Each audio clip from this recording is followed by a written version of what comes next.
On the phone, we have a very special guest who seems to be making a regular appearance on the show at this point in time, which is fine because he's kind of from around here anyway. Fighting at UFC 177. It's going to be August 30th right here in our own backyard in Sacramento.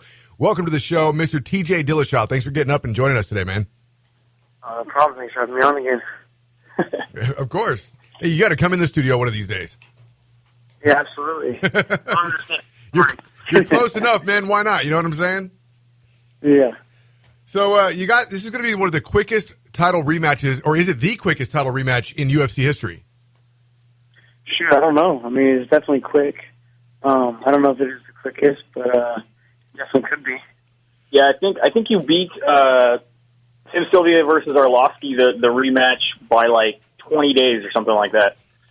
Oh wow, that's a huge difference too. Why did you want to turn around so quick on this?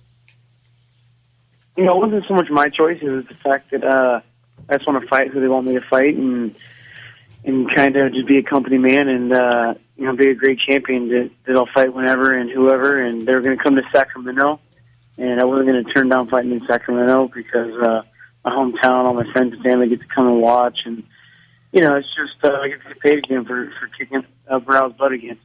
Now, when you beat Barrow the first time, did you feel like he warranted a rubber match? Did he what? Did he want a rubber match? That he warranted a rematch, essentially. Not right away, but I guess his coach was the one asking for it. After the fight, he told the matchmakers that he learned more that night than the last 10 years he's learned coaching, and that he wanted a rematch. And they wanted it in like 5 or 6 months, but that wasn't the case. They had to take it right away if they wanted it. Yeah, I was going to ask, because I know he was complaining that he says he didn't get a full fight camp for you the first time, how he feels now that it even seems to be a shorter time. Yeah, I don't know. I mean, I didn't get a full fight camp for him as well. Even though I worked out all the time and I'm always in shape and ready to fight, it wasn't like I knew I was fighting Brow until he knew. So, yeah, it's kind of a lame excuse if you ask me.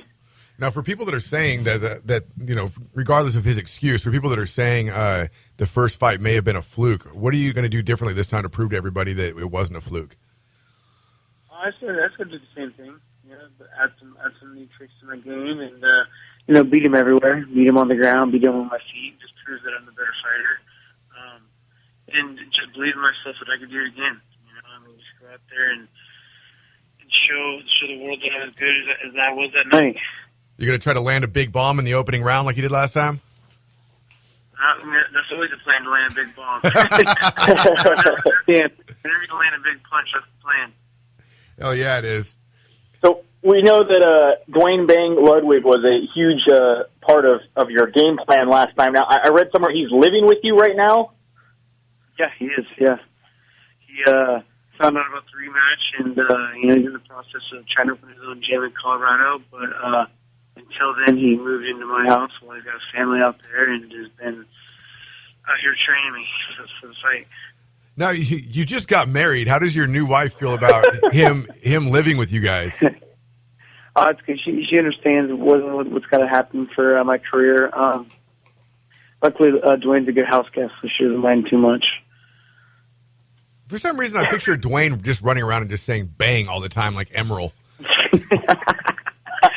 He's close.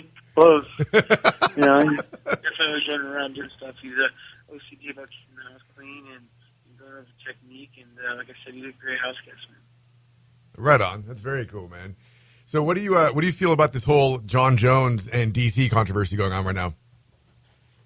About the whole fight? Yeah.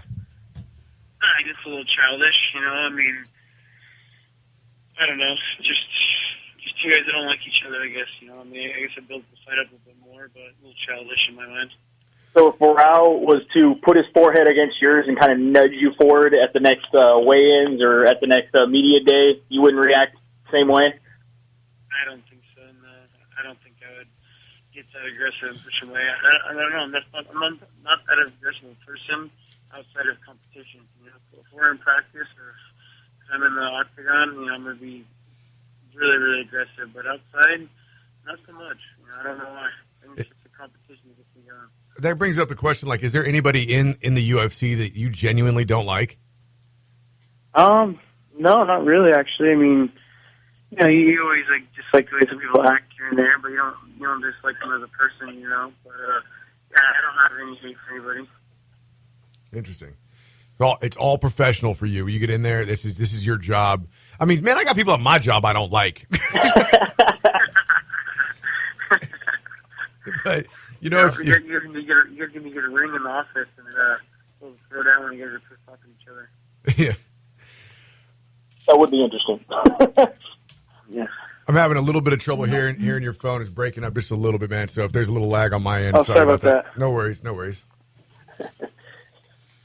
So do you feel that the John Jones and Daniel Cormier kind of media blitz that's going on is overshadowing everybody talking about your guys' fight that's coming up? I mean, it seems like it's, the month of August should be about TJ Dillashaw and Renan Barao, and yet all we've been, obviously, I mean, with a big thing like that happening, but all we've been hearing about is DC against Jones.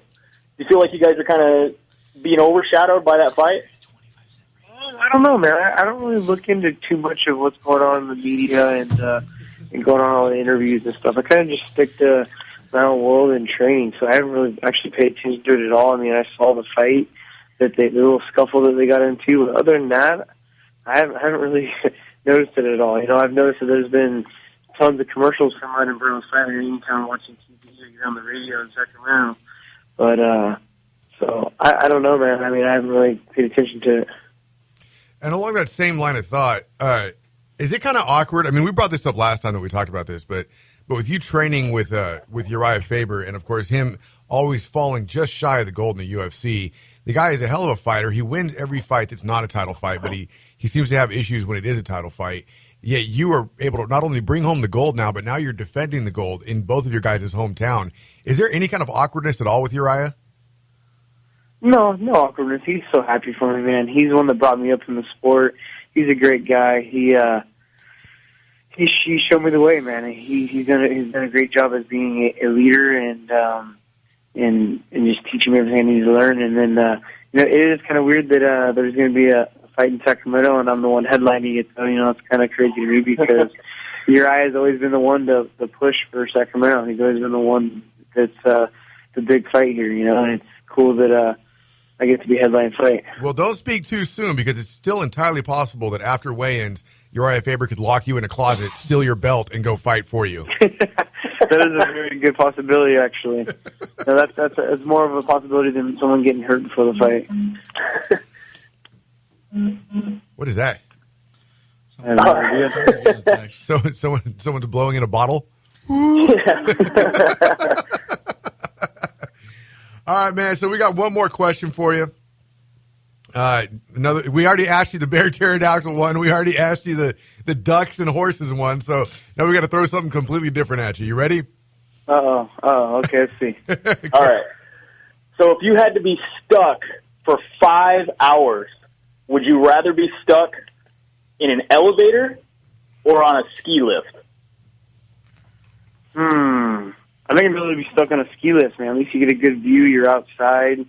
You get a little claustrophobic inside an elevator. Yes. And also, I guess it depends on your company, but I'm picking ski lift. What if that company is me? But then, I guess you're the only one. I guess we're still going to have to do a ski lift.